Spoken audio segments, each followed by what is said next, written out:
Promo റിവ്യൂയിലേക്ക് എല്ലാവർക്കും സ്വാഗതം. ഈ റിവ്യൂ ഇഷ്ടപ്പെടുവാണെങ്കിൽ ഒന്ന് ലൈക്ക് ചെയ്തും സബ്സ്ക്രൈബ് ചെയ്തും സപ്പോർട്ട് ചെയ്യണേ. അപ്പോൾ നയന ദേവയാനിയുടെ അടുത്തോട്ട് വന്നത് ആദർശിനെ എങ്ങനെയെങ്കിലും പിന്തിരിപ്പിക്കണം എന്ന് പറയാൻ.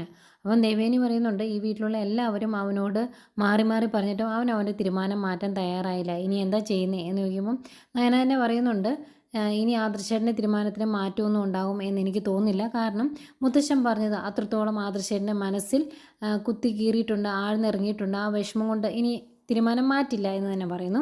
എങ്കിലും മുത്തശ്ശനോടൊന്ന് സംസാരിച്ച് നോക്കാം എന്ന് കരുതി ദേവയാനി മുത്തശ്ശൻ്റെ അടുത്ത് ചെല്ലുന്നുണ്ട്. അന്നേരം മുത്തശ്ശൻ പറയുവാണ്, ആദർശ് എന്ത് തീരുമാനം എടുത്താലും ഞാൻ അതിനെ അനുകൂലിക്കും എന്നല്ലാതെ ഒരക്ഷരം അവനോട് സംസാരിക്കാൻ പോകുകയില്ല, അങ്ങനെ ആരും പ്രതീക്ഷിക്കുകയും വേണ്ട എന്ന് പറയുമ്പോഴേക്കും ദേവയാനി അച്ഛ എന്നിങ്ങനെ പറഞ്ഞ് വിഷമത്തോടെ വിളിക്കുവാണ്. അന്നേരം മുത്തശ്ശൻ പറയുന്നുണ്ട്, ഞാൻ എൻ്റെ തീരുമാനം മാറ്റില്ല, അതിനുവേണ്ടി ആരും എന്നോട് സംസാരിക്കേണ്ട എന്ന്.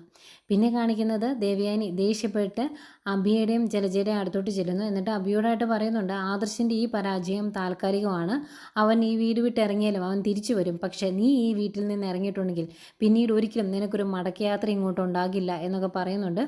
അഭി ആകെ ടെൻഷനിൽ നിൽക്കുന്നുണ്ട്. ഇനി അടുത്ത നീക്കം ദേവയാനിയുടെ എന്താണെന്ന് അറിയില്ലല്ലോ, അതുകൊണ്ടായിരിക്കും. പിന്നെ ആദർശ് മുത്തശ്ശിയോട് യാത്ര ചോദിക്കാൻ ചെല്ലുന്നു. മുത്തശ്ശി സങ്കടപ്പെട്ട ആദർശിനെ കെട്ടിപ്പിടിക്കുന്നുണ്ട്. അപ്പോഴും കട്ടക്കല്ലിപ്പിലിരിക്കുന്ന മുത്തശ്ശിനെയൊക്കെ തന്നെയാണ് കാണിക്കുന്നത്. മിക്കവാറും മുത്തശ്ശനും ആദർശം അറിഞ്ഞുകൊണ്ടായിരിക്കും ഇങ്ങനെ ഒരു നാടകം കളിക്കുന്നത്. കാരണം ഇനിയുള്ള തീരുമാനങ്ങൾ ആ വീട്ടിലിരുന്നെടുത്താൽ അത് ചോർന്നു പോകും എന്നവർക്ക് സംശയം തോന്നിയുകൊണ്ടായിരിക്കും ഇങ്ങനെ ഒരു തീരുമാനം എടുക്കുന്നത്. എന്തായാലും ഇതൊക്കെയായിരുന്നു പ്രമോ.